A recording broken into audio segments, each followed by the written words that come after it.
Hello বন্ধুরা, তো তোমাদের আজকে একটা রেসিপি দেখাবো, ঝিঙে বাটা রেসিপি। তো দেখো কীভাবে ঝিঙে বাটা করব। তো ঠিক আছে, পাশে থাকো, দেখতে পাবে। এই যে ঝিঙেটা আমি কেটে নিয়েছি, মানে খোসাটা হালকা ইয়ে করে। তো ঝিঙেটা যে কেটে নিয়েছি এইভাবে। তো ঝিঙেটা প্রেশার কুকারের মধ্যে দিয়ে সিটি মেরে নেবো।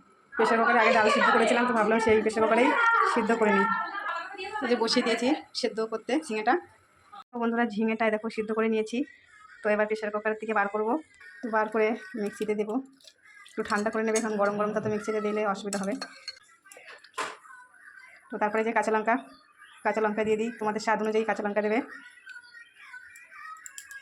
রসুন দিয়ে দিচ্ছি।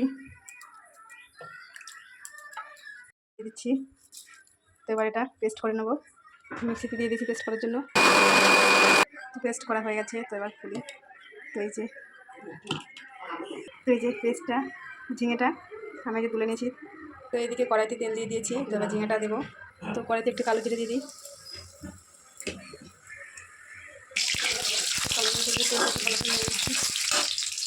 এবার এই যে পেস্টটা দিয়ে দিই।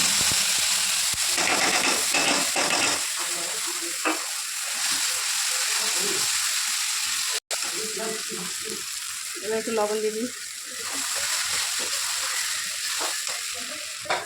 হলুদ দিয়ে দিচ্ছি একটু।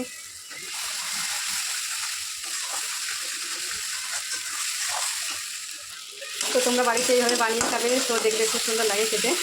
ভালো করে একটু শুকিয়ে নিতে হবে। তো বাড়িতে সবাই বানিয়ে খাবে, দেখবে এটা দিয়ে ভাত খাওয়া হয়ে যাবে, এই ঝিঙে বাটা দিয়ে ভাত খাওয়া হয়ে যাবে। তো দেখো অনেকটাই হয়ে গেছে, আর একটু হলেই হয়ে যাবে। তো এই যে হয়ে গেছে, এই রেসিপিটা বানিয়ে দেবো, খুব ভালো লাগবে খেতে। তো ভাই, তাহলে ভিডিওটা সবাই একটু কমেন্ট করে পাশে থাকবে। তো টাটা।